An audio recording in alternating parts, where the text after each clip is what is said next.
pembukaan dulu, Pak, Ya, dari silakan. saya. Boleh, silakan. Jadi sesi pembukaannya. Selamat pagi teman-teman B23 nih. Selamat datang di kelas responsi Computer Network. Sebelumnya ini aku cuma ingin menjelaskan sedikit bahwa kelas responsi ini bertujuan untuk teman-teman lebih siap nih untuk menghadapi ujian tengah semester nanti. Ya udah pada tahu lah ya. Nah, teman-teman ini wajib mengikuti responsi ini hingga akhir ya. Karena akan diadakan absen pada akhir sesi ini. Oke deh, tanpa berlama-lama lagi, saya persilahkan Bapak Santoso untuk membawakan materinya. Oke, thank you semuanya. Ini berapa kelas ya? Nggak tahu ya totalnya berapa. Yang penting isi ikut aja. Belum tahu Pak, ini sih bisa join Pak semua B23, ada linknya. Oh, oke. Oke. Jadi saya mulai aja ya. Itu. Ya Pak, silakan.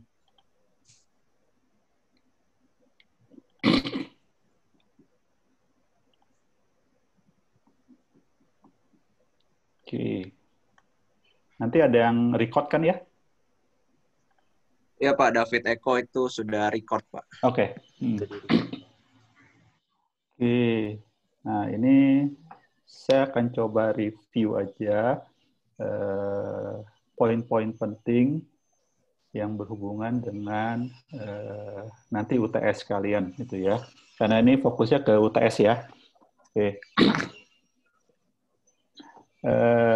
Mungkin kalau ada pertanyaan silakan ya. Mungkin nanti David bantu liatin ini ya chatnya kalau yang bertanya gitu. Oke, saya mulai dari komunikasi data. Jadi review ini dari pertemuan 1 sampai 7. Setahu saya ujiannya ini take home selama 1 minggu. Jadi lebih ke arah analisa ya, project dan analisa. Makanya saya akan coba jelaskan background-nya ya, dan juga supaya kalian lebih memahami apa yang harus diperhatikan pada saat misalkan desain suatu sistem, terutama di network-nya ya.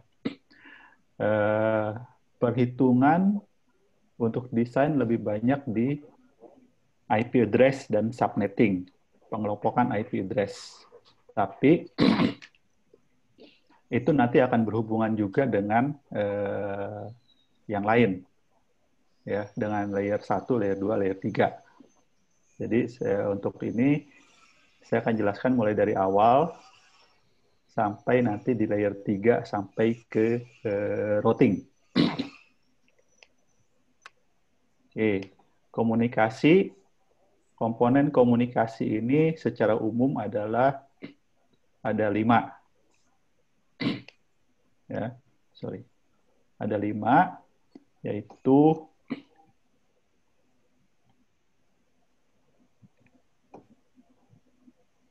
ya pasti ada sender,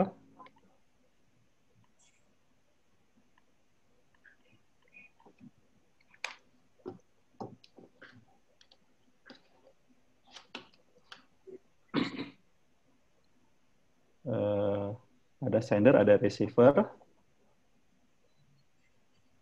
ya. Ini yang kita udah bahas di awal. Lalu apa lagi?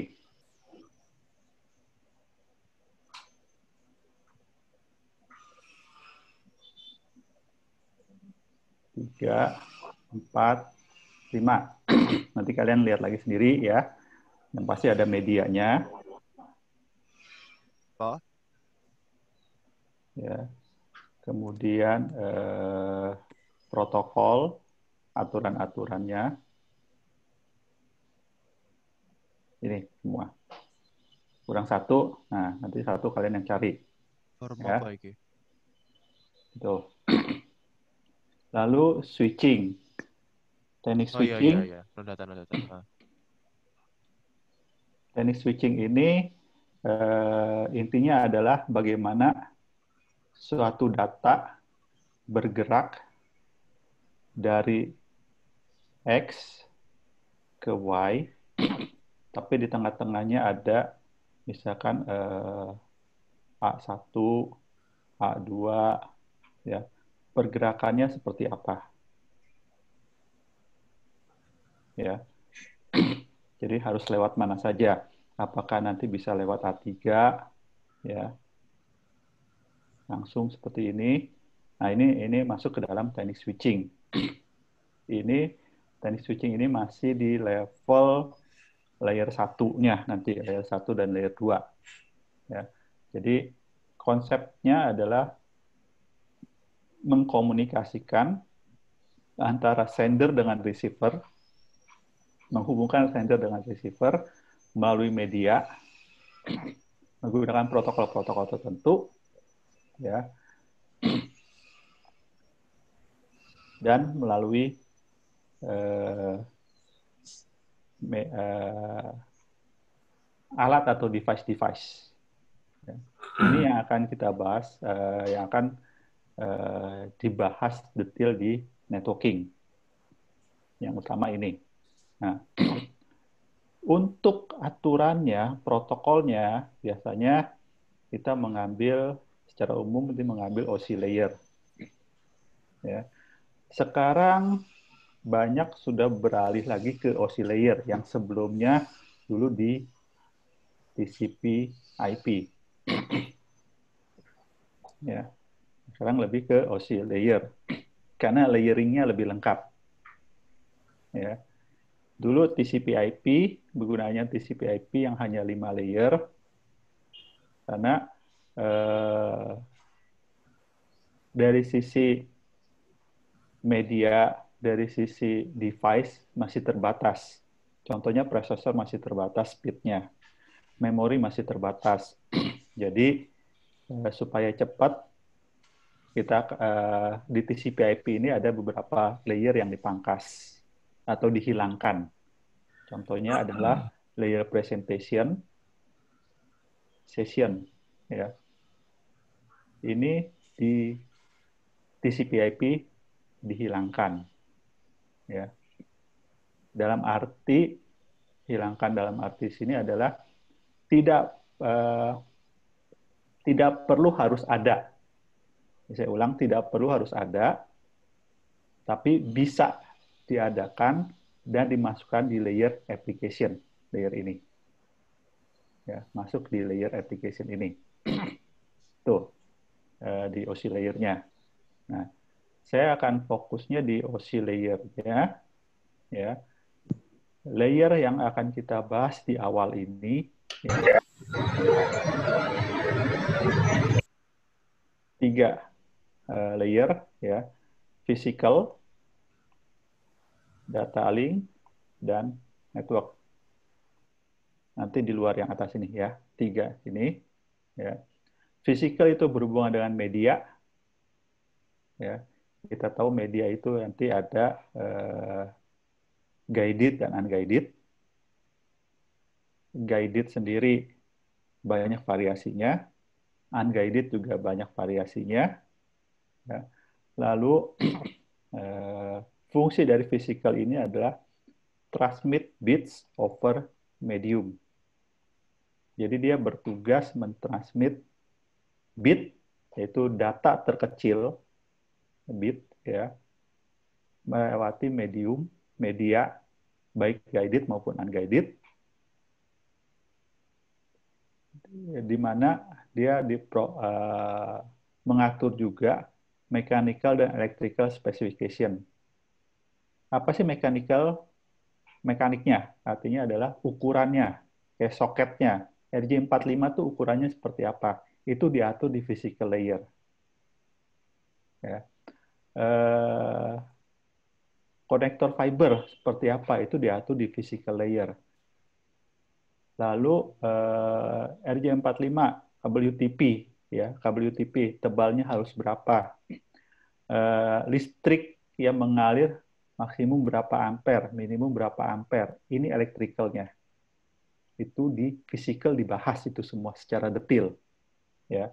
Supaya apa? Supaya semua seragam. Ya. Antar layer physical itu semuanya seragam. Jadi artinya jangan sampai produk A membuat kabel UTP yang bisa dialiri listrik sampai arusnya tinggi, produk B tidak bisa, ya, terbatas. Nah itu nggak boleh, harus ada aturannya. Nah itu diatur di physical. Lalu data link. Data link itu provide atau to organize bits into frame. Menggabungkan beberapa bit menjadi frame. Jadi, saya ulang, kalau di physical, ya, paling kecil datanya adalah bit. Jadi di physical itu datanya adalah bits. Pengirimannya bit by bit, bit per bit. Nah, di data link, pengirimannya adalah frame.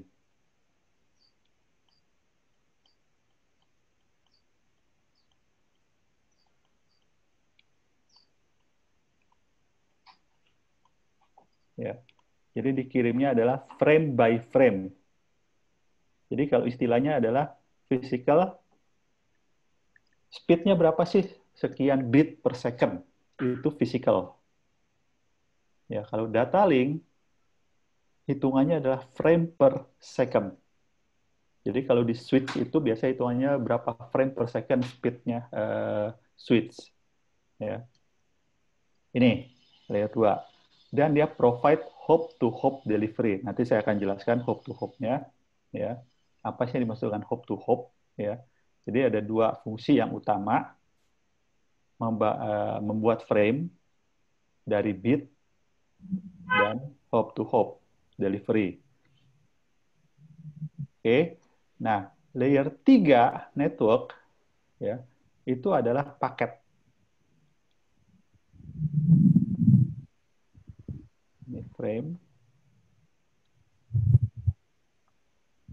Ini bit. Ya. Jadi istilahnya kalau di layer 1 bits, layer 2 frame, layer 3 paket. Data-datanya masing-masing punya satuannya. Istilahnya satuannya itu dalam arti kilogram, gram, ya, atau ton. Ya. Nah, di physical itu bits, frame, dan di network itu paket. Ya. Nah, di network layer 3 itu move packet from source to destination, ya, tetap istilahnya adalah move, ya, move atau transmit sama, tapi ini adalah from source to destination. Kemudian dia provide internet working. Di layer 1, layer 2 tidak ada istilah internet working. Layer 3 baru ada istilah internet working. Oke. Ya. Udah, ini saya hanya batasi sampai 3 ini karena untuk UTS. Oke, yang lain adalah di layer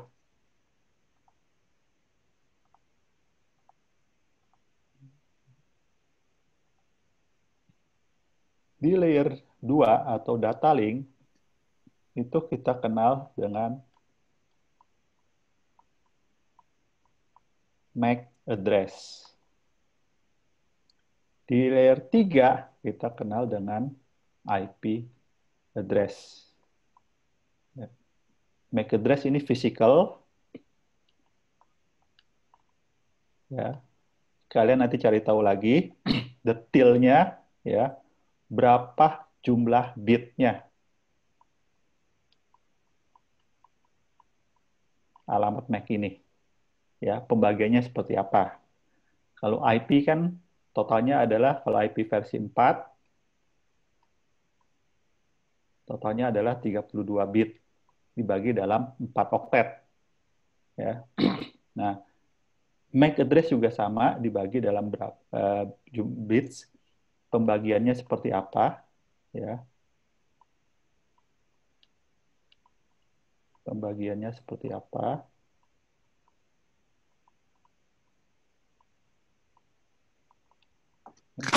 Jadi kalian cari sendiri itu ya. Tapi ini saya berikan, ini ada penggolongannya ya.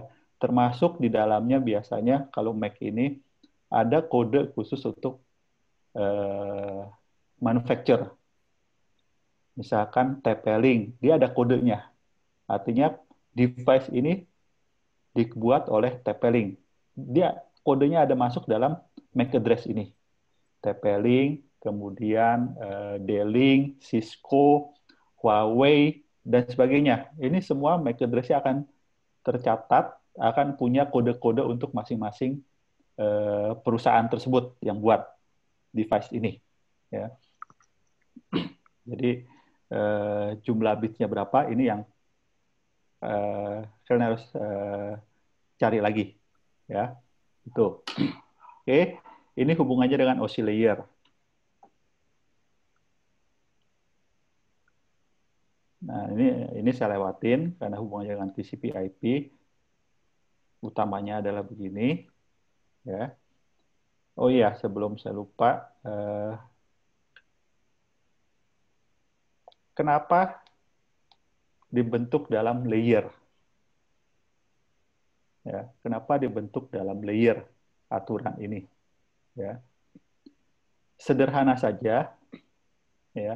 Dan yang paling gampang dicerna, dibuatkan contoh, misalkan saat ini saya connect ke network menggunakan kabel UTP. Ya, laptop saya gunakan kabel UTP. Sudah, ya. Kalau di kelas juga ada konektor UTP, saya langsung connect ke UTP karena lebih stabil.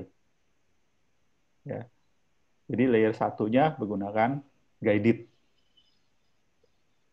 Selesai, saya bukan di rumah, saya tidak di kelas, ya. Saya ke kafe, misalkan Starbucks, ya. Kebetulan saya harus buat sesuatu, harus ambil data, ya. Berarti saya connect ke Wi-Fi-nya Starbucks. Nah, physical yang tadi yang saya pakai guided itu harus berubah menjadi unguided. Ya. Berarti layer 1 udah berubah. Yang tadi pakai kabel UTP, sekarang pakai Wi-Fi. Nah, bagaimana dengan data link dan seterusnya ke atas? Ini, ya. Nah, yang berubah hanya physical dan sebagian data link. Physicalnya berubah dari guided yang tadinya pakai kabel menjadi unguided Wi-Fi. Ya. Berarti nanti data link-nya akan berubah. Yang tadi MAC address-nya MAC address physical, karena saya pakai Wi-Fi, MAC address-nya menjadi MAC address-nya Wi-Fi, wireless. Berarti data link sedikit berubah, tapi data link ke layer 3 tidak ada perubahan, layer 3 ke 4 tidak ada perubahan, 4 ke 5 tidak ada perubahan, 5 ke 6 tidak ada perubahan, 6 ke 7 tidak ada perubahan. Perubahan hanya di layer 1 ke layer 2. Ya, dan layer satunya sendiri. Ya. Itu yang berubah. Makanya konsep layering ini jadi berguna. Nah, bagaimana dengan network? Sama tadi, ya. Saya pindah ke kafe, berarti IP saya berubah. Ya. Internetworking ini berubah.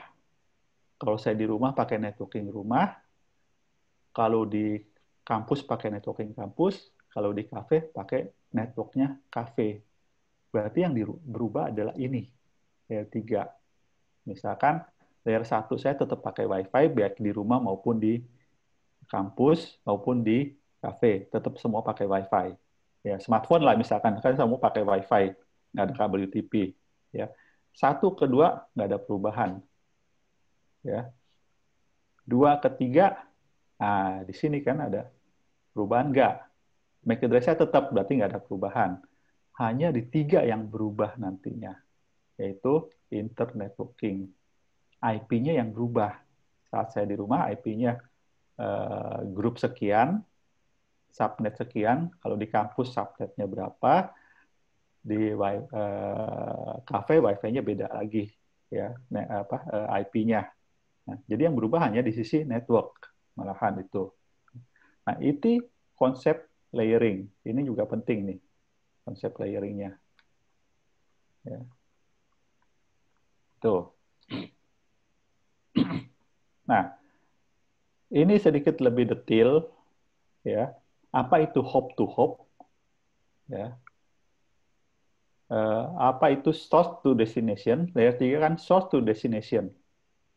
Layer 2 hop to hop. Ya. Saya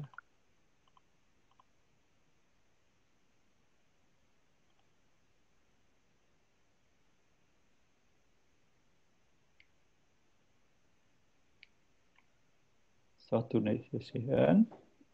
Ini hop to hop. Ya.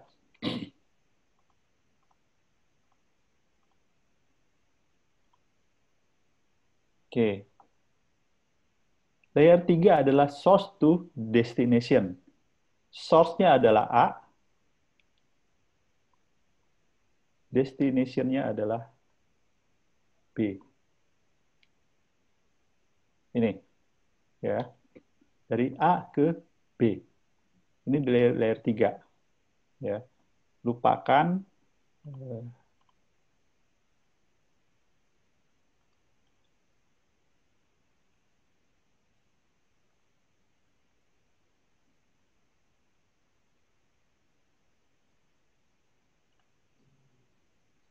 ya, saya tutup dulu.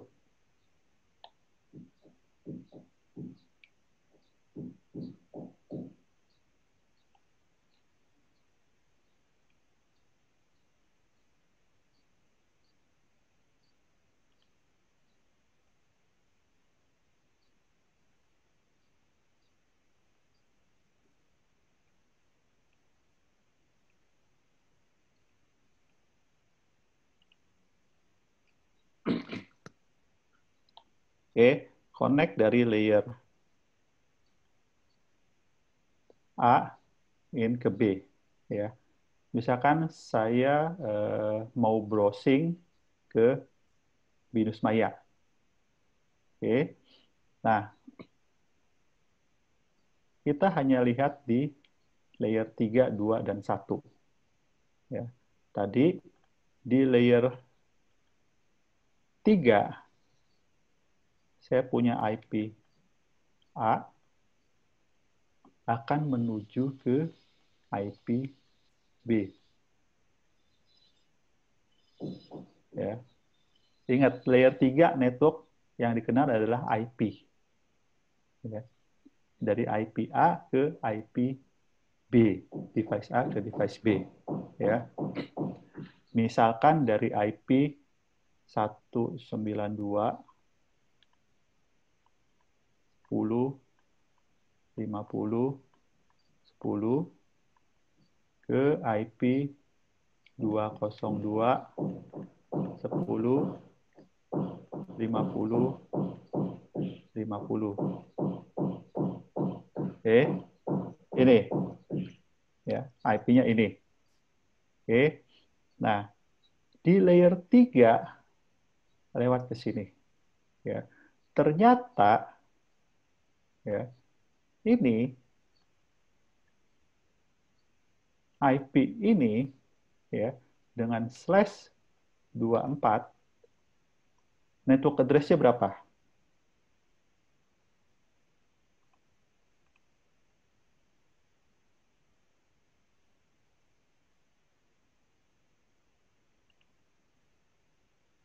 Berapa nih? 192 10 50 0. Ya. Sama. Yang B juga anggaplah masih slash 24. Ya. Ini adalah network address-nya 202, 10, 50, 0. 192, 10, 50, 0. Ini 202, 10, 50, 0. Sama tidak network address-nya? Ini tidak sama. Ya, nggak sama network address-nya. Makanya, untuk bisa sampai ke sini, harus lewat router. Ini router. Ya. Nah, bagaimana routernya? Berarti ini network address-nya seperti ini. Ya. Di router ini,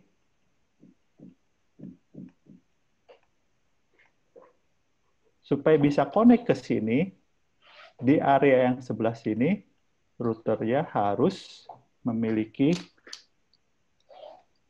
network address yang sama dengan ini. Ya. Karena untuk bisa komunikasi antar device harus network address-nya sama. Misalkan ini adalah 192, 10, 50,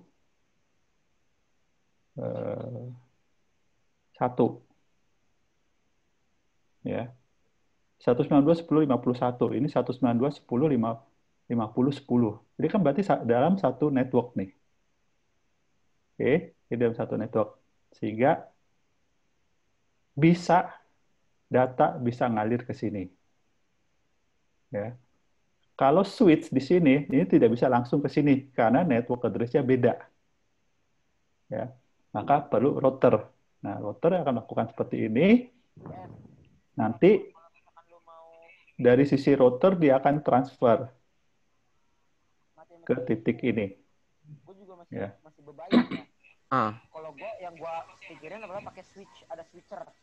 switcher. Jadi, lu bisa matiin itu pakai wifi, tapi masih dalam jangkauan wifi ya, ngerti nggak? Wah, nggak bisa. Susah. Bisa makanya. Heeh. Nah kalau alarm gue yang pakai motor gue itu dia matiin listrik. Oh iya. Nggak matiin listrik ya, jadi dia mutusin mutusin total, tapi dia mutusin saklar starter. Coil. Orang mau buka starter nih, nyala kan? Mungkin nyala speedometer nyala. Oke. Starter bener. Itu. Saya lanjut. Mending chat private ya. Ya kalau mau begitu aja, tapi kayak nggak usah. Oke. Nah, ini seperti ini ya. Nah, di network yang lain, misalkan ini kan harus beda lagi. Ini contoh di sini adalah ada dua network.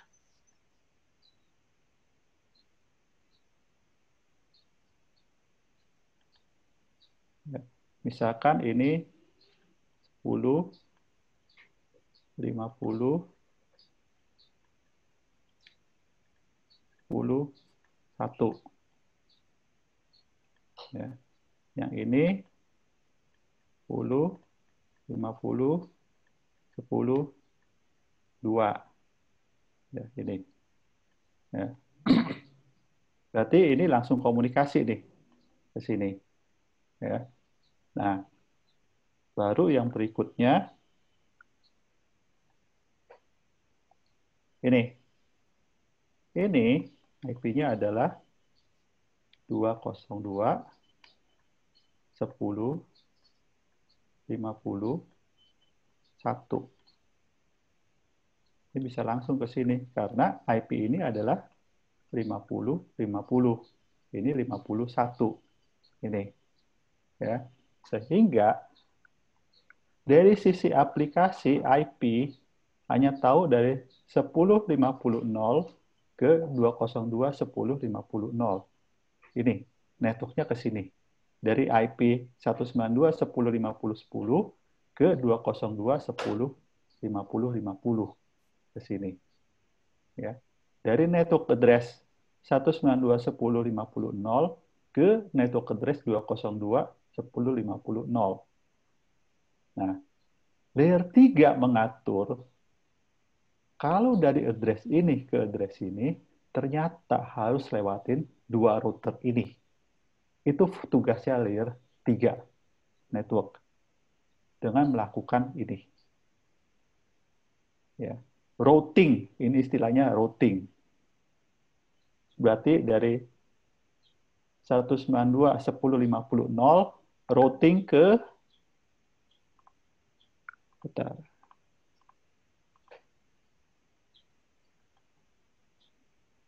10, 50, 10, 0.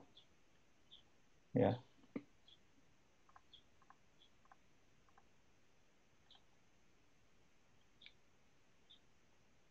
Dari sini, routing ke sini, routing ke sini. Network address ini, routing ke network address ini, dari network address ini, routing ke network address ini. Itu tugas layer 3.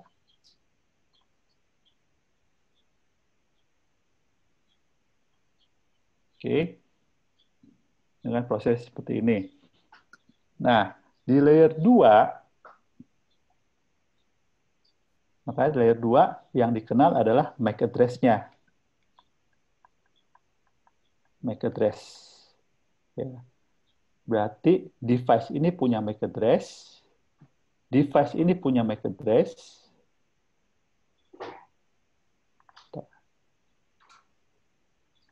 ya. Device ini punya MAC address. Untuk connect ke sini, ke router yang di sisi sebelah kiri punya MAC address, router yang sisi sebelah kanan punya MAC address, router yang kedua ini, sisi sebelah kiri punya MAC address, di sini juga punya MAC address, ini MAC address-nya. Kalau ini adalah MAC address-nya device ini. Ini, data link ini, MAC address-nya device B ini. Ya. Nah, router, dia punya dua MAC address. Karena connect ke dua network yang berbeda. Ini router. Ya. Nah, tadi di sisi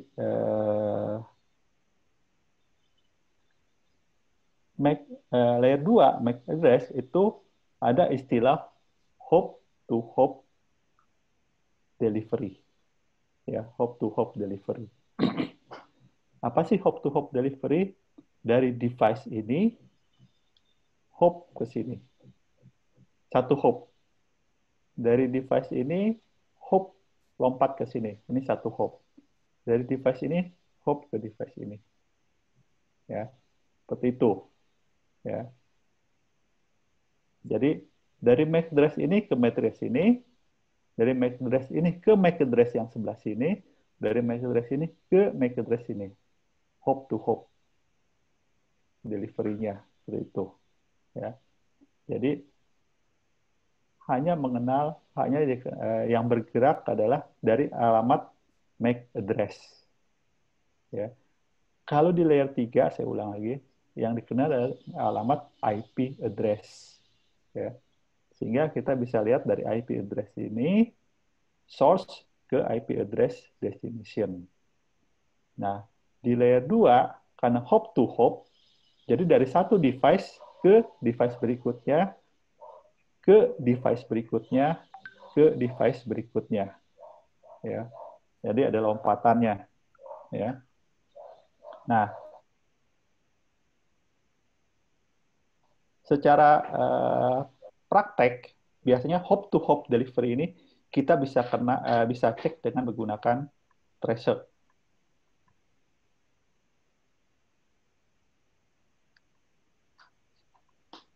Ya, di Command.com ada yang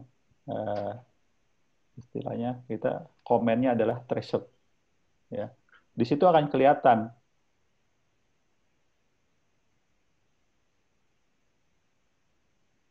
oh ini lewat sini, lewat sini, lewat sini.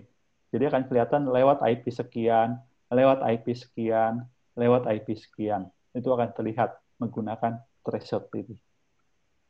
Ya. Oke. Sampai sini ada yang bertanya? Sampai di layer 3 connect ke layer 2 dulu. Silakan kalau ada yang mau bertanya.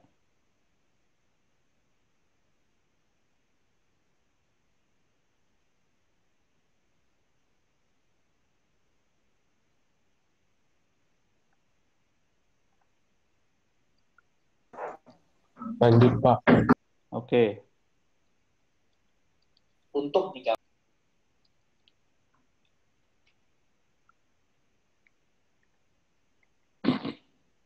Oke. Nah, yang berikutnya adalah layer 3 kita kenal IP address, layer 2 kita kenal MAC address.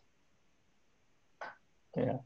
Layer 3 source to destination, IP to IP. Even ke router ini pun IP to IP. Ya. 192.10.50.10 ke 192.10.51 ke IP ini. Ya. Tapi di layer 2 MAC address to MAC address. Konsepnya adalah MAC address to MAC address. Nah, layer 3 tahu, oke, kalau mau send ke 50.50, 202.10.50.50, kamu harus lewat dulu 192.10.51. Oke, dia tahu. Dia akan tahu gateway-nya adalah 192.10.51. Dia lempar ke 192.10.51. Nah, pada saat mau seperti ini, layer 3 tahu, tapi layer 2 belum tahu MAC address-nya si router ini. Ya, karena setupnya tadi di layer 3 based on IP. Layer 2 belum tahu nih MAC address-nya si router ini berapa sih? Kalau nggak tahu alamatnya bisa kirim nggak? Ya nggak bisa. Ya, jadi harus tahu dulu alamat MAC address-nya si router ini. Nah, gimana caranya? Ya, caranya adalah ya saya tanya. Ya, seperti saya tanya, Samuel, NIM kamu berapa sih? Kan saya tanya nih. Ya, saya tanya ke kalian, Samuel, NIM kamu berapa? Selesai saya tanya semua, berarti saat saya bertanya seperti itu, saat device A bertanya itu, berarti pertanyaan saya ini didengar tidak oleh semua. Di sini saat ini total ada 58 partisipan sama saya, berarti total 57. Berarti saya melakukan broadcast saat bertanya, Samuel, NIM kamu berapa? Broadcast ke 57 orang yang ada di grup ini, yang sedang mendengar ini, sedang mengikuti responsi ini. Itu ke situ semua. Ya. Broadcast dia. Ya. Nanti yang balas adalah Samuel. Ya. Mungkin ada beberapa Samuel, namanya sama Samuel. Makanya saya mungkin harus lebih detail lagi ngomongnya apa pertanyaannya Samuel apa siapa gitu ya. Tapi anggap aja hanya satu Samuel. Berarti yang balas adalah Samuel. Nah, balasannya adalah Samuel akan balas ke saya by chatting misalkan. Pak, NIM saya sekian. Berarti to the point langsung ke saya. Kalian yang lain nggak dengar. Ya. Nah, ini yang terjadi di network. Ya. Pada saat IP tujuan kita ketahui, tapi MAC address tujuan kita belum tahu. Kita gunakan proses seperti ini. Nah, istilah ini adalah dinamakan prosesnya adalah proses ARP.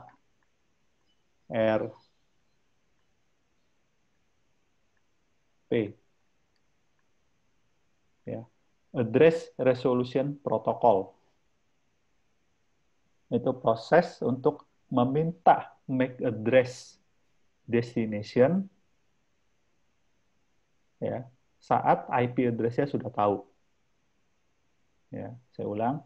Proses ARP ini adalah meminta MAC address dari suatu IP address. Ya, suatu device IP address. Itu ARP. Waktu bertanya, waktu meminta, prosesnya adalah broadcast. Waktu balasannya, prosesnya adalah unicast. Oke. Ya. Nah, istilah broadcast pada network, pada IP di layer 3 saat kita bahas network ya, waktu lalu, ada istilah host address, ya, address-nya si device. Ya. Ada network address. Kalau ini host address-nya adalah 192.10.50.10. Ini host address, berarti IP-nya device A. Ada network address 192.10.50.0. Itu hasil AND dari IP ini dengan netmask/24. Dapatlah ini network address. Ada satu lagi adalah broadcast address. Ya, IP terakhir dari grup tersebut. Ya, network address IP pertama dari grup tersebut, broadcast address IP terakhir dari grup tersebut. Ya, nah, broadcast address tadi di ARP juga kita ada informasi apa untuk bertanya kita melakukan broadcast. Ya, jadi saat proses ARP ini device A tidak tanya satu persatu. Kalau di sini ada, sekarang udah 60, ya, ada 60 partisipan, ya. Saya tidak perlu nanya satu-satu, tanyain satu-satu, ya. Tapi sistemnya ada broadcast, berarti semua akan dengar, ya. Nah, supaya tidak perlu, saya harus kirim ke 192.10.51, 192.10.52, 192.10.53, 4, 5, dan seterusnya sampai 254. Nggak perlu. Saya harus hanya mengirim ke 192.10.50.255. Otomatis sistem melakukan broadcast ke semua device yang ada di grup tersebut. Maka itu fungsinya broadcast address. Ya. Supaya kalian ada gambaran, ini buat apa sih broadcast address? Ini buat apa sih network address? Ya. Oh iya, sebelum saya tadi lupa. Network address itu untuk melihat saat device A network address-nya seperti ini, 50.0, network B device address-nya 202.10.50.0, ini kan tidak sama network address-nya.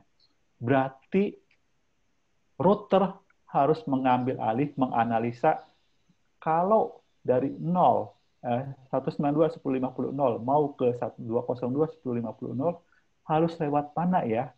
Ini tugasnya router. Di router itu punya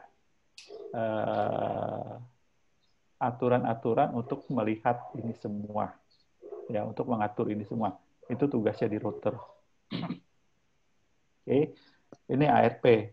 Layer 1 saya nggak akan detail lagi, ya, karena sudah lewat layer 2, masuk ke layer 1. Layer 1 hanya masalah nanti speed. Ya, kalau pakai UTP, speednya bagaimana, pakai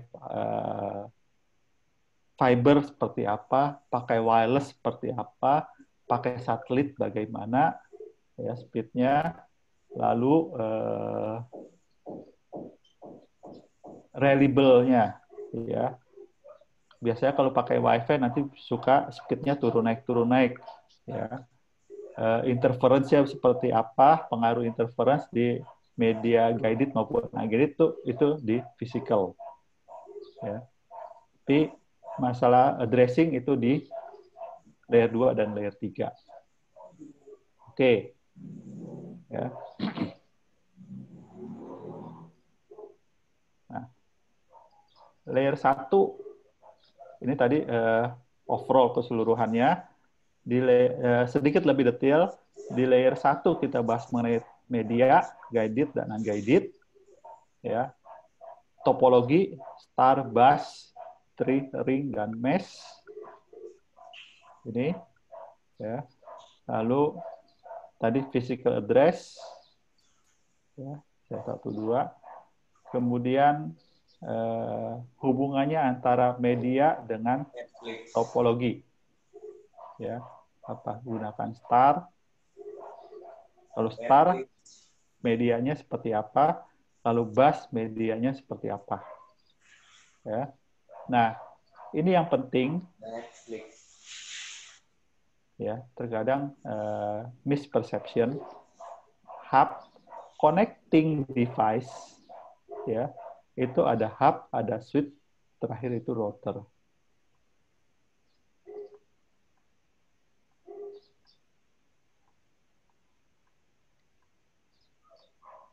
Karena ini hanya pembahasan layer 1, layer 2, makanya saya keluarkan routernya nanti, ya. Tapi 1 dan 2 untuk connecting device-nya, ya, itu adalah hub, itu fungsinya seperti layer 1, dan switch itu fungsinya seperti layer 2, ya. Hub itu hanya menyambungkan, ya, menghubungkan, ya. Switch itu akan berbeda dengan hub. Terutama kalau switch itu akan melihat dari sisi MAC address-nya. Kan kelihatan akan dianalisa MAC address sender dan MAC address tujuan. Kalau hub, karena layer 1 dia nggak kenal addressing, berarti saat ada pengiriman data, ya sudah di broadcast semua setiap kali pengiriman data. Itu kalau kita gunakan hub. Ya. Nah, pada saat kalian kalau di kelas saya kan saya berikan project, hati-hati memilih ini, ya, antara menggunakan switch atau hub. Ya. Kalau device-nya tidak banyak yang di-connect, ya, itu kita bisa gunakan hub. Misalkan connecting-nya hanya 2 atau 3 device. Kayak di kelas itu bisa. Di kelas itu kan cuma PC, alat tapping yang perlu connecting, kemudian PC dosen, kalau dibutuhkan bisa ada connecting RJ455, paling seperti itu. Ya. Jadi itu bisa gunakan hub. Tapi kalau device-nya sudah cukup banyak, mungkin di atas 8, itu sebaiknya sudah gunakan switch. Karena kalau ada 2 device yang akan mengirim data berbarengan, kalau gunakan hub ini berbahaya karena datanya bisa saling tabrakan, congestion. Kalau kita gunakan layer 1 itu layer 2 MAC switch, berarti pengirimannya adalah langsung dari MAC address source ke MAC address destination. Tidak di blast lagi, tapi langsung point to point. Switch yang mengatur point to point. Itu perbedaannya. Oke. Nah, masuk ke layer 3. Ya. Itu IP address. Ya. IP address ini nanti ada istilah-istilahnya spesial IP, ya.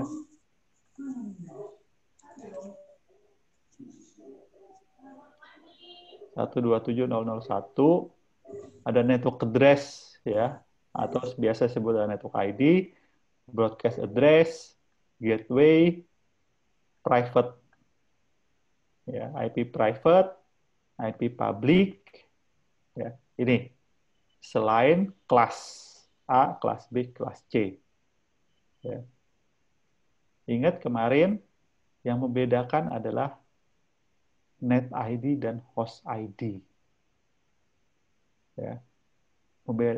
Pembagian kelas itu didasarkan pada net ID dan host ID.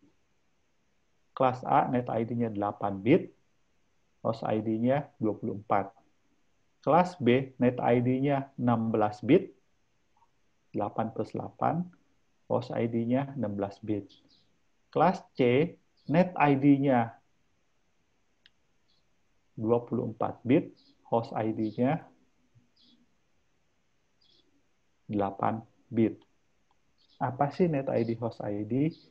Ya. Saya akan jelaskan seperti apa kira-kira persamaannya di real. Ya. Gini. Kelas A itu adalah komplek perumahan yang besar. Satu komplek, ya, bisa terdiri dari 255 pangkat 3. 255 kali 255 kali 255. Ya. Ini rumah yang bisa ditampung di kompleks sebesar itu. Tapi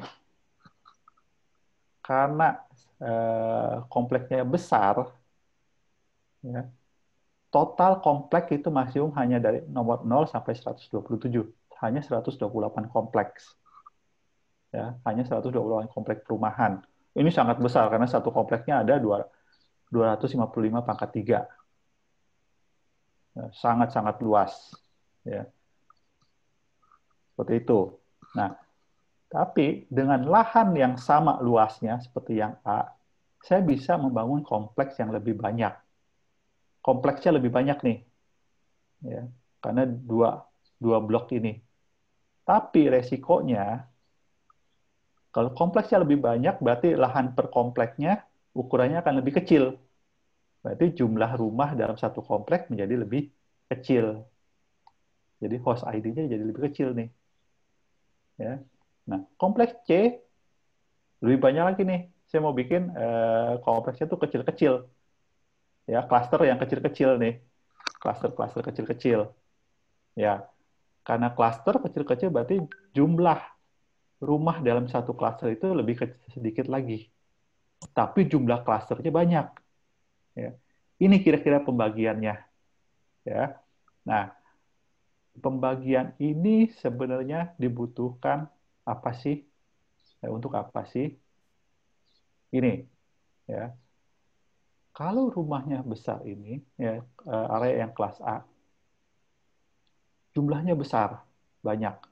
Berarti satu kompleks itu bisa menampung ribuan orang.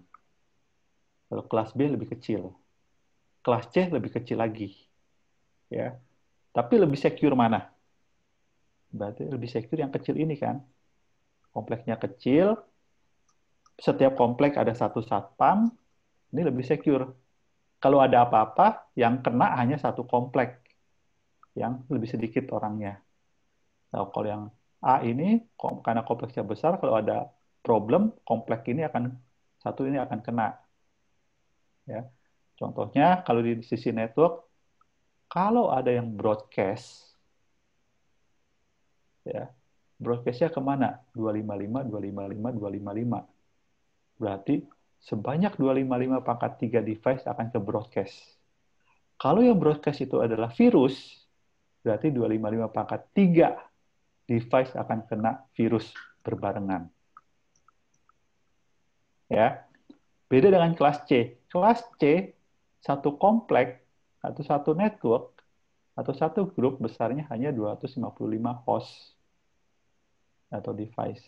Berarti dia ibarat kalau kena virus pun, terbroadcast pun, hanya kena 255 di kompleks tersebut, kompleks lain masih aman. Ya. Nah, ini situasinya seperti itu. Ya.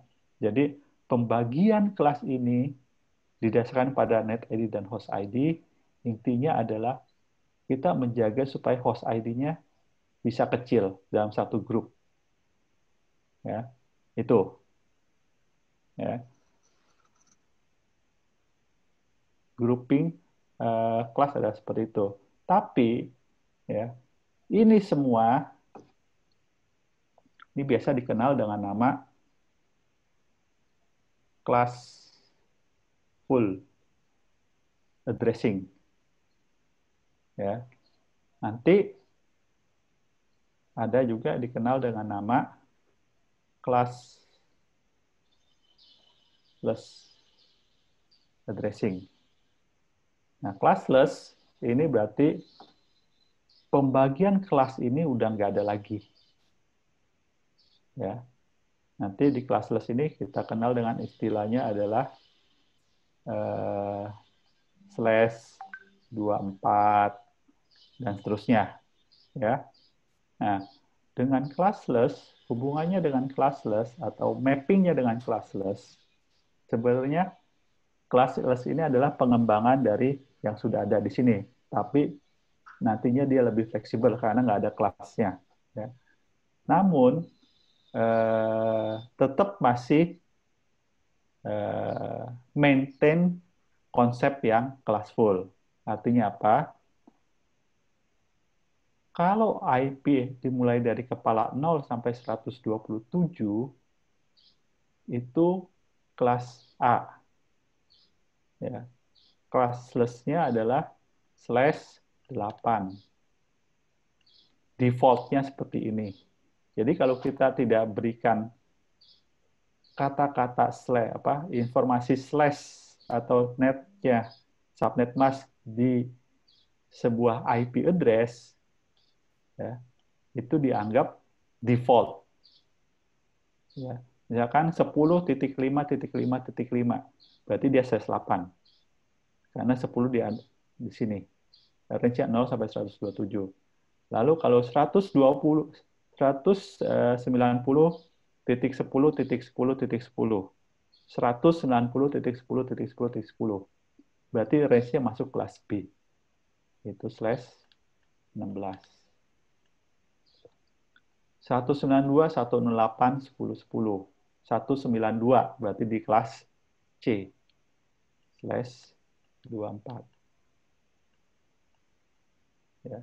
Ini default. Jadi kalau tidak ditulis apa-apa, kita ambilnya default. Sesuai dengan range address di sini ya. 0 sampai 127, 128 sampai 191, 192 sampai 223. Ya. Ini. Ya. Ini classless-nya. Ya. Nah, classless ini sebenarnya digunakan untuk lebih fleksibel. Artinya, saya mau satu grup itu hanya 64 PC. Bisa. Kalau di sini kan satu grup 256 PC. Tapi dengan classless, kita fleksibel, bisa juga dibuat satu grup 64 PC atau host. Itu di-set dengan classless. Ya. Itu. Nanti itu di subnetting. Nah, tadi ada network address.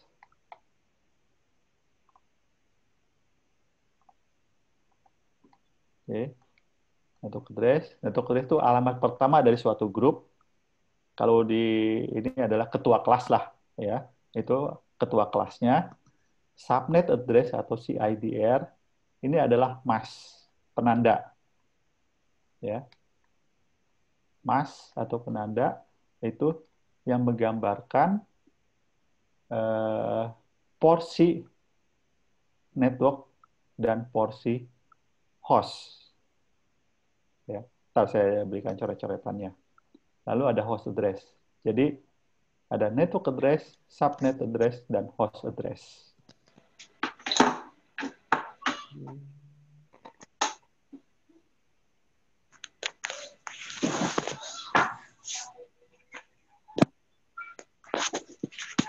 Ya.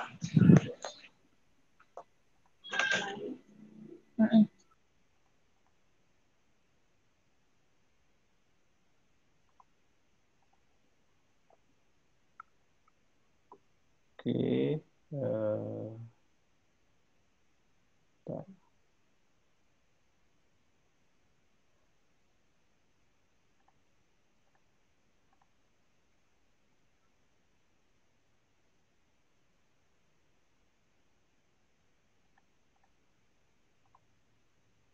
Nah, yang lain porsi ya tadi.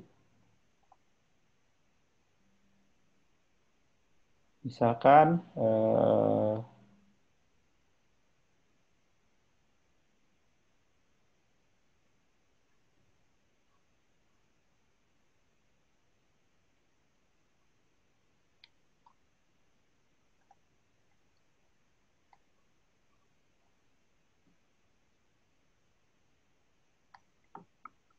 saya share.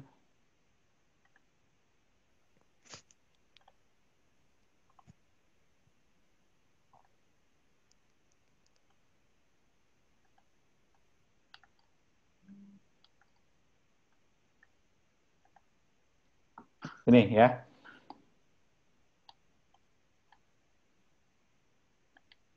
IP 192.168.10.100.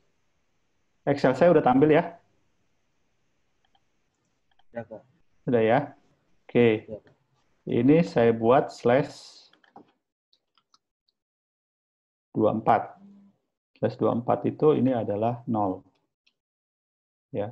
Artinya 111 1111 1111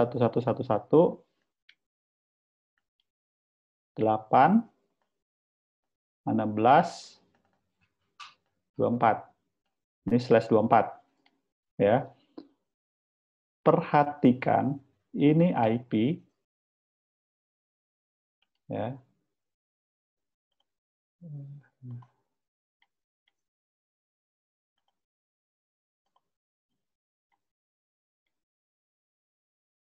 Oke.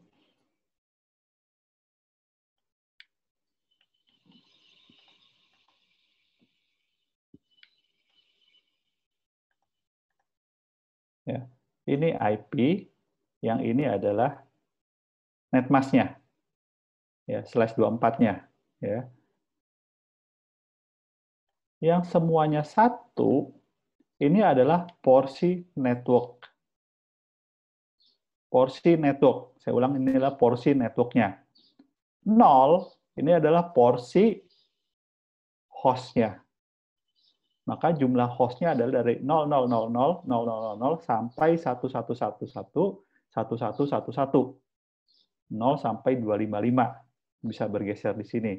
Jadi IP ini, karena penandanya adalah 0, dia bisa berubah-ubah dari 0 sampai 255. Ya. Pasti menghasilkan network address yang sama. Ya. Dengan menggunakan ini, netmask ini, blok ini, berarti yang selama semuanya ini satu, ya, selama angka di atas ini tetap tidak ada perubahan, menghasilkan net ID yang sama. Ini, ya, kita lihat 100, ya, ini 100, ya. Lalu saya ganti jadi 10. 10. Net ID-nya tetap ini. Ya. Di situ. Saya mau ganti ke 240. Net ID-nya tetap begini. Ini tetap ini. Gitu ya. Nah, tadi saya ulang, satu yang di netmask ini, ya, netmask ini, satu ini adalah porsi network. 0 itu adalah porsi host, penandanya. Nah, saya mau rubah ini menjadi slash 25, yaitu 128. Kan berubah nih, jadi satu nih. Ya. Tadinya 0000, semua, sekarang ada 1000000000. Berubah. Ya. Nah, berarti apa? Porsi networknya adalah 25 bit. Sampai sini. Porsi hostnya tinggal berapa? 32 kurangin 25. Total bitnya 32 kan? 7. Sehingga 2 pangkat 7. 128. Porsi hostnya tinggal 128. Ya, itu. Kenapa 128? Ini. 0 ini tinggal 7 bit. Ini kan porsi host. Ya. Jadi, kita menambah porsi networknya. Ya. Jadi, ada 2 grup dalam hal ini, tambah 1 ini. Ya. Sehingga akan memakan porsi host. Karena jumlah bit tetap 32. Ya. Nah, dengan melakukan seperti ini, kita sudah melakukan subnetting.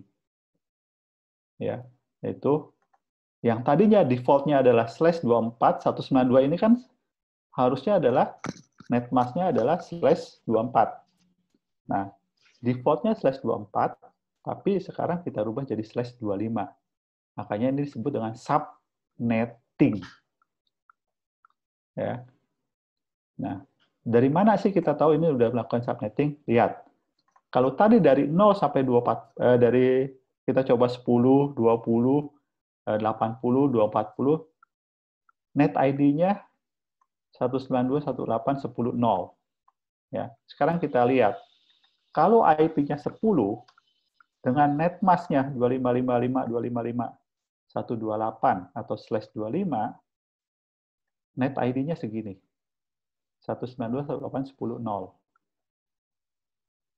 Ya. Ini hitungan binernya. Ya, saya nggak akan lihat ke sini lagi tambahannya. Ya. Nah, bagaimana tadi kalau 240? 240 dengan net mask-nya 255.255.255.128 atau /25, net ID-nya 192.168.10.128. Ya, ini yang membedakan. Sehingga IP 192.168.10.10 dengan IP 192.168.10.240, grupnya udah beda. Kalau 10, grupnya grup yang 0. Kalau 240, grupnya grup 128. Tuh, ya.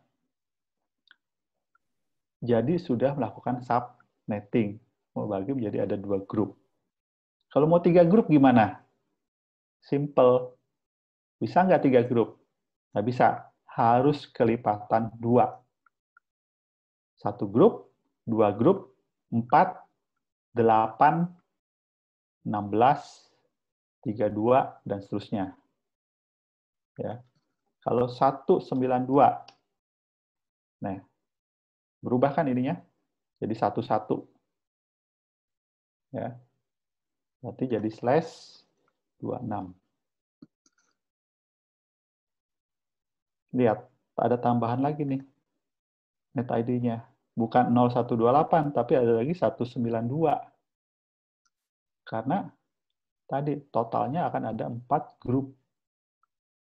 Dari mana 4? 2 pangkat 2. Angka 1 di sini ada 2 bit. Ya. Angka 1 di sini menggambarkan subnetting ini melakukan berapa sih? 2 pangkat 1 atau 2 pangkat 2. Ya. Berarti ada 4 grup. Korbannya adalah host. Hostnya yang tadi total ada 20, ada 8, 2 pangkat 8 atau 256. Sekarang tinggal berapa? 2 pangkat 6. 64. Jadi ada 64 host dalam satu grup, di mana totalnya ada 4 grup. Sehingga kalau dikalikan 64 host dalam 4 grup, totalnya 256. Sama kan? Ya. Kalau 2 grup, total satu grup hostnya adalah 128. Tetap juga 256. Kalau satu grup, total host dalam satu grup 256. Tetap 256. Ya. Kalau ini sekarang jadi 192.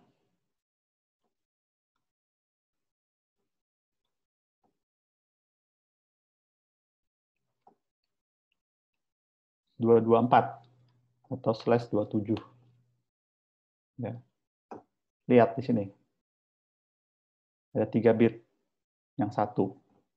Berarti jumlah grupnya adalah 2 pangkat 3, 8. Jumlah hostnya 2 pangkat berapa? 5. Jumlah hostnya 32 dalam satu grup. Jumlah grupnya jadinya sekarang jadi ada 8 grup. Dari yang default ya, dari yang sebelumnya 8 grup. Tetap totalnya 256.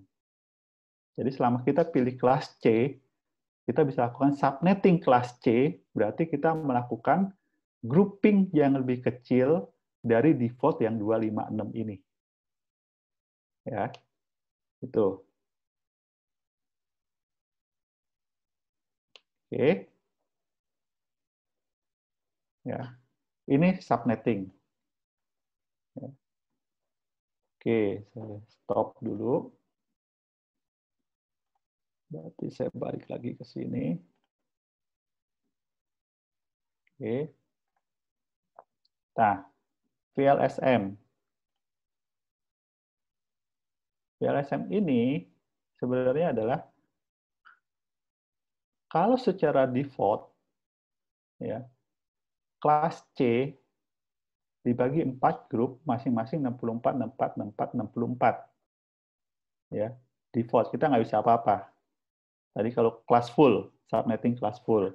Dengan variable length subnetting 64 host kita udah pakai 62. Kenapa 62 di sini? Karena 64 kurangi 2. Ya. Totalnya ada 64 IP dalam satu grup, tapi yang bisa dipakai hanya 62. Ya, saya ulang. Sebenarnya kan kalau 256 tadi ya, 256 dibagi 4 grup,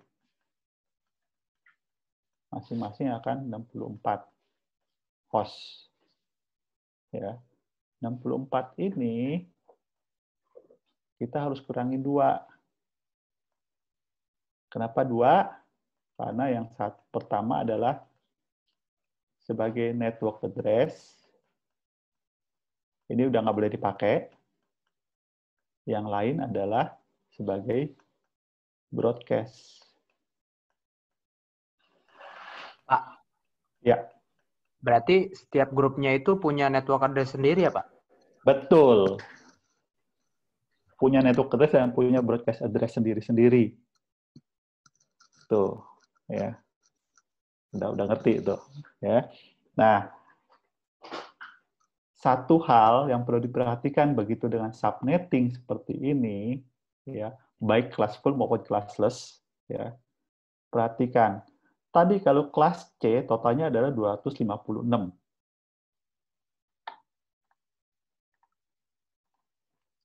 Kelas C ini total adalah 256 IP-nya. Tapi yang bisa dipakai itu adalah 256 minus 2. Ya, sama dengan 254. Ya. Karena satu sebagai network address, yang satu lagi sebagai broadcast address. Oke. Nah, kalau kita bagi menjadi 4 grup,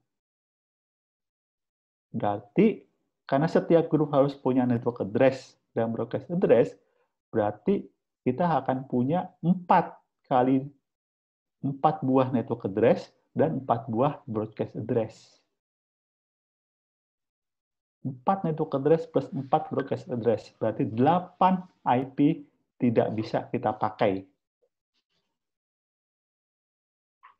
Ya, 8 IP kita tidak bisa pakai. Berarti efeknya adalah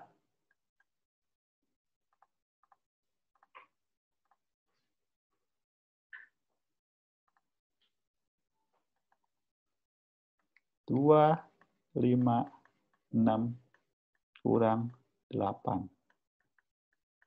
Tinggal berapa tuh? 2, 4, 8 IP. Kita hanya bisa pakai 248 IP. Pak, Iya, tapi nanti yang ditulisnya network address-nya tuh yang network address yang gedenya ini apa yang per grupnya, Pak? Kalau misalnya di Per soal grup. gitu kayak per per grup grupnya nanti. ditulis network address-nya gitu satu-satu. Iya. Nah, jadi seperti ini kan? Ya. Berarti ini adalah network address untuk grup A, network address untuk grup B, network address plus broadcast address ya, grup C, grup D, dan grup E. Gitu. Yang pasti ini adalah /26. Ini /26. Ini /26.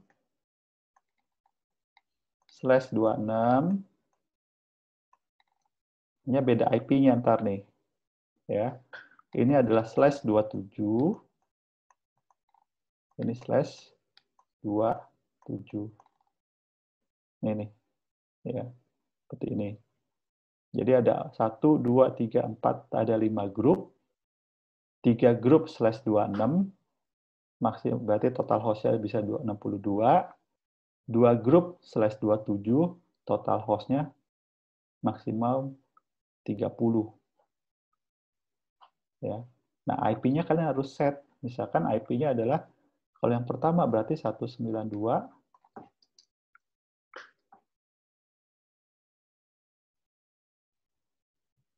168, 10, 0 misalkan. Ini network address pertama. Network address yang kedua berapa? 192, 168, 10, berapa nih? 64. Karena tadi kan, satu grup maksimum 64 kan? Grup pertama kepalanya 0, grup kedua adalah kepalanya 64, kelipatannya 64. Ini cara simpelnya aja, yang cepat. Grup ketiga berarti berapa? 192, 168, 10, 64 tambah 24, 128. Nah, grup yang keempat berbeda, karena jumlah hostnya berapa? 32 kan? Sorry, jumlah IP-nya 32. 128 tambah 32. 192, 168, 10, berapa nih? Tambah 32.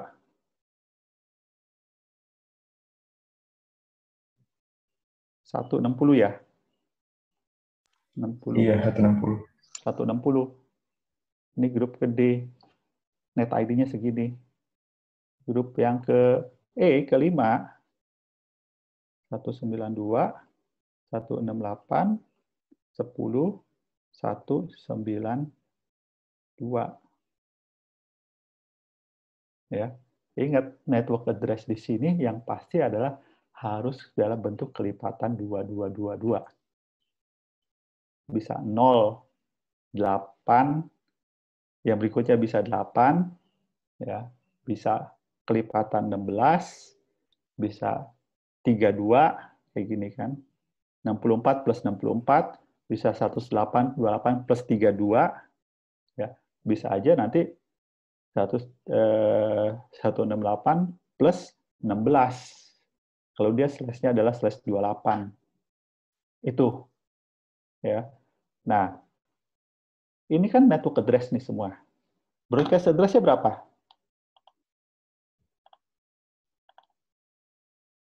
Yang A ini broadcast address-nya berapa nih? 63. Iya, 63. Simple aja, 1 di bawah dia, 1 di bawah ini. Yang B, 127. Yang C, 159. Ini yang D berarti tadi 191. Yang E, 255. Ya. Lihat polanya, ganjil genapnya antara network address dengan broadcast address. Network address semuanya dalam bentuk genap. Benar? Benar.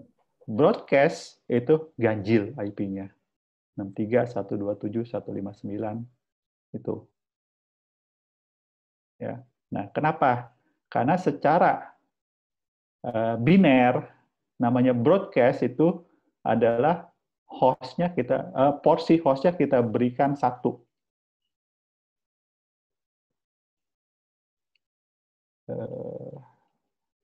Oh, nggak ada lagi yang 111. Ya, sorry. Saya harus balik ke Excel. Porsi hostnya kan 1 semua nih. Kalau di ini. Kalau belakangnya 1, pasti dia akan ganjil. Ya. Ini mengenai VLSM. Ya, yang kemarin kita belum sempat detil lagi. Ya. Jadi, pada saat kalian sudah hitung begini, udah dapat begini, ya, kalian harus hitung ulang lagi network address dan broadcast address untuk setiap subnet yang baru. Ya. Jangan ngikutin subnet yang lama. Harus ikutin subnet yang baru. Karena subnet yang lama itu adalah /24, subnet yang baru itu /26 dan /27. Gitu. Oke. Ya, sini. Lanjut. Nah, ini DHCP. Sebenarnya DHCP ini adalah kebalikan tadi dari ARP. Ya. ARP kita prosesnya adalah untuk meminta IP address, untuk meminta MAC address dari suatu IP yang kita ketahui. Nah, kalau kita di sini saat ini punya ada 50 user, misalkan satu grup ini. Nah, saat 50 ini kita perlu saling bertanya, 20 orang bertanya akan meminta data ke 20 user, berarti akan ada 20 kali broadcast ke 50 orang ini. Ya, untuk mencari. Nah, sekali broadcast butuh data network sekian besar. Ada 40 broadcast karena ada 20 orang yang minta, 20 kali 50 berarti ada 100 kali. Ya. Butuh data besar. Nah, untuk menghindari itu, biasa kita setup yang namanya DHCP server. Nah, DHCP ini kan biasanya kalau kalian kutak-katik wireless router kalian di rumah, itu juga ada yang namanya DHCP. Kita bisa set. Biasanya kalau saya set DHCP ini maksimal jumlah IP-nya ya kita kira-kira lah. Nggak akan saya buat kelas C, nggak akan saya buat kelas C full. Tapi saya setup, dikurangin. Misalkan kira-kira berapa sih? Yang maksimal misalkan 20, ya udah saya setup aja. IP range-nya adalah dari 192.168.10.2 sampai 10.20. Udah segitu. Sehingga nanti kalau orang-orang yang coba masuk,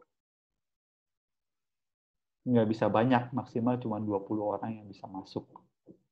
Itu cara ininya. Karena DHCP ini penting untuk memberikan IP address ke device kita saat kita connect ke network.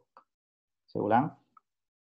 DHCP ini fungsinya adalah untuk memberikan IP address ke device kita. Sehingga device kita punya IP. Kalau IP-nya nggak ada, device kita nggak bisa connect ke network. Tapi kalau kita setup manual, repot. Apalagi kalau di mall, masa orang mau connect ke network, harus ke adminnya dulu, minta disettingin IP address-nya. Kan repot. Maka dibuatlah otomatis yang namanya DHCP. Nah, sekaligus DHCP akan membantu ARP. Ya, kenapa? Pada saat kita minta IP ke si server ini DHCP, kita memberikan MAC address kita. Jadi, simpel pertanyaannya adalah seperti ini. Halo DHCP, saya request dong IP, ini MAC address saya. Berarti DHCP udah tahu kan MAC address saya? Udah disimpan MAC address-nya. Oke, kamu dapat IP-nya X, ya, MAC address-nya Y. Ini dicatat. Ya. IP dan MAC address-nya dicatat di sisi server, di database server ini, di DHCP. Nanti ada lagi, orang kedua juga minta dicatat. Orang ketiga minta dicatat. Berarti DHCP ini punya database IP dan MAC address yang terkonek ke network-nya dia. Seperti itu. Ya. Sehingga begitu saat saya mau connect ke Samuel tadi, ya, Saya tinggal tanya ke DHCP. DHCP, tolong dong, MAC address-nya Samuel berapa sih? Jadi saya nggak perlu broadcast lagi kan. Saya tinggal tanya aja ke DHCP. Ya. DHCP, IP DHCP servernya akan diberikan pada saat kita connect pertama kali ke network, diinfokan. Nah, ini akan mengurangi broadcast. Tapi, ya tadi, kita menambah satu server yang namanya DHCP server. Ya, kalau ilmu, mungkin kalau dulu kalian belajar kimia kan, energi itu tidak bisa dihilangkan. Paling bisa berubah bentuk. Nah, ini pasti akan ada plus minusnya. Ya, ini ke DHCP. Oke, itu mengenai DHCP. Ini sekilas mengenai DHCP-nya, ya prosesnya. DHCP ini, nah itu, kalian lihat 0000. Artinya apa nih? Dia belum dapat IP yang saat minta. Kirimnya ke 255, 255, 255, 255. Tadi apa kalau 255? Broadcast. Ya. 68, belakangnya ada 68, 67, itu adalah port number. Itu nanti. Ya, saya nggak akan bahas sekarang. Port number. Akan itu. Ya, prosesnya seperti itu. Ya. Pertama kali belum mendapat IP, nanti terakhir mana di sini ya? Harusnya sih ada satu yang sudah dapat IP. Oh, nggak ada di sini. Ya. Jadi DHCP ini sebenarnya adalah link antara layer 3 dengan layer 2. IP dan MAC address. Itu fungsi DHCP. Oke. Routing. Nah, ini udah habis belum waktunya ya? Apa boleh dilanjut? Ini tinggal 2-3 slide lagi. Sampai jam 11, Pak, harus selesainya. Karena akan dipakai lagi Zoom-nya, Pak. Oh gitu ya? Oke. Nah, routing. Tadi sekilas kita udah buat routing, tapi dari sisi layering. Ya, ini tadi. Ya.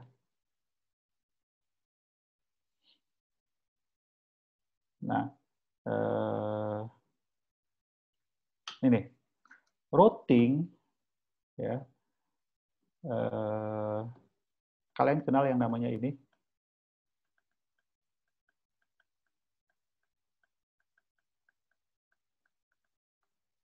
Dijkstra. Dijkstra. Belum ya? Nanti di algoritma ada yang namanya Dijkstra. Ini adalah dasar matematik dari sisi si routing. Ya, itu routing algoritma. Jadi mata kuliah algoritma itu salah satunya dibutuhkan untuk di sini nantinya. Ya. Supaya kalian nggak bingung buat apa sih belajar algoritma, pusing-pusingin. Ini salah satunya ke sini. Ya. Nah, routing punya protokol, ya. Isi-isi protokol routing itu ada informasi di mana topologinya termasuk di dalamnya adalah delay di internet. Milisecond-nya lah kalau delay internet. Ya. Kemudian algoritmnya, kalau dari sini mau ke puncak lewat mana saja, ini algoritmanya. Ya. Kalau kita pakai Google Map, harus rutenya lewat mana saja yang cepat, itu loh algoritma. Ya. Jadi algoritma ini digabungkan dengan routing information, barulah kita bisa menentukan jalur mana sih yang tercepat supaya data ini sampai di tujuan. Itu tugasnya si routing yang berada atau yang ditanam di device yang namanya router. Oke. Nah, konsepnya adalah sebelum detail-detail routing ini, saya akan masuk ke sini dulu. Ya. Karena kalau sampai UTS ini belum detail, ya. Tapi saya akan jelaskan ini dulu, ya. Autonomous system. Istilah di routing ini adalah autonomous system. Apa sih autonomous system? Ya. Autonomous system adalah sistem di mana router-router ini memiliki satu aturan yang sama, yang di-manage oleh satu admin yang sama oleh satu admin.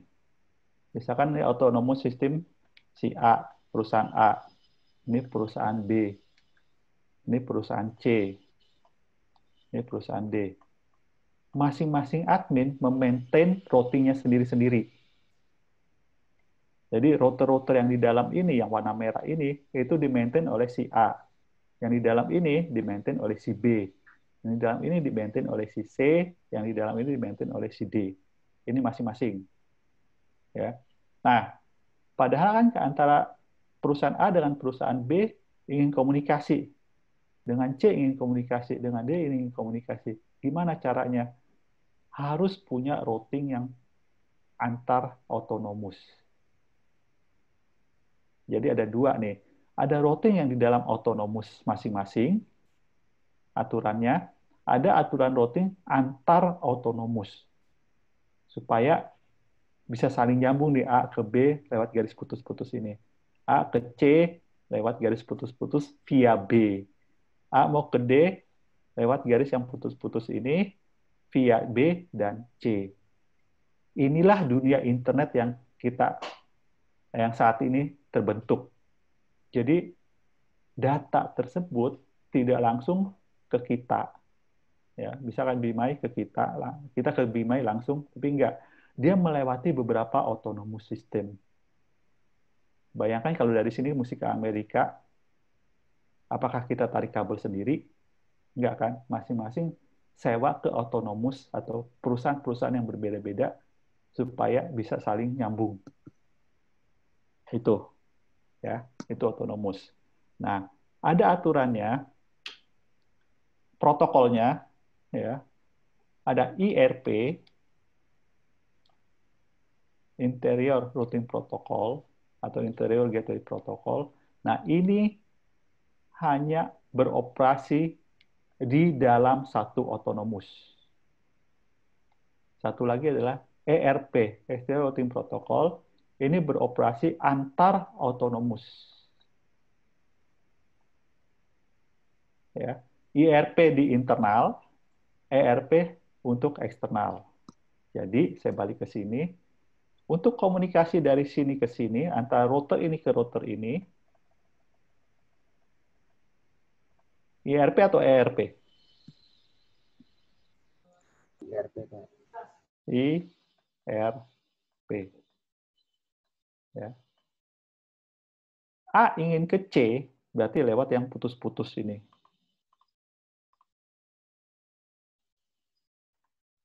Nih, lewat yang putus-putus ini.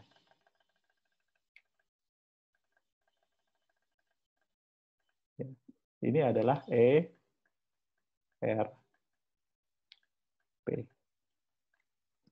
Ini protokolnya atau aturannya beda-beda antara IRP dan ERP. Kenapa dibuat berbeda? Ini internal. Harus bisa di-secure internal ini harus seperti apa. Untuk ke eksternal, protokolnya dibedakan. Supaya tidak mengganggu ke internal. Supaya, karena ini berhubungan dengan perusahaan yang lain, terbuka, kita harus jaga. Biasanya di sini ada secure-nya. ERP ini ditambahkan security-nya supaya dijaga tidak sembarangan orang bisa masuk. Ya. Itu mengenai routing. Bapak, mohon maaf, Pak. Iya. Udah jam 11 ini Zoom-nya mau dipakai lagi, Pak. Ya udah selesai kok ini. Oh, udah, Pak. Ya, ini terakhir ya. Nanti PPT-nya saya sharing ya ke Samuel aja ya. Nanti saya sharing ke Samuel aja ya. Begitu ya. Ya, Pak. Oke, semuanya. Thank you ya. Tunggu sebentar ya. Teman-teman, kita mau dokumentasi dulu. Selanjutnya mau sesi dokumentasi dulu. Ini akan dibawakan David Eko ya. Kita mau sesi dokumentasi, boleh hidupin kameranya ya semua. Jangan live dulu ya, hidupin kamera. Kamera dulu ya semua, sesi dokumentasi. Ayo dihidupin kameranya.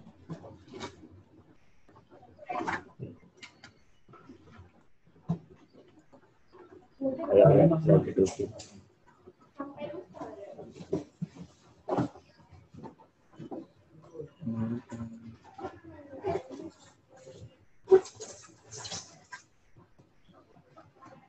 Bapaknya boleh dihidupin juga, Pak. Udah? Halaman pertama ya. 1, 2, 3. Lanjut halaman kedua. 1, 2, 3. Oke, udah. Oke. udah. Baik, kita sudah sampai di ujung acara. Teman-teman sudah absensi kah? Itu sudah ada linknya ya. Ini lagi. Oke. Untuk absen itu silahkan diisi di link di kolom chat ya. Kita udah sampai di sesi akhir acara. Oke, jadi terima kasih kepada Bapak Santoso Budiono atas materinya yang sangat bermanfaat lah bagi kita semua. Terima kasih juga untuk teman-teman B23 yang sudah hadir dan melakukan absensi pada responsi komputer network hari ini. Baik, terima kasih ya semuanya. Sudah boleh leave. Terima kasih ya. Thank you. Terima kasih, Kak. semua.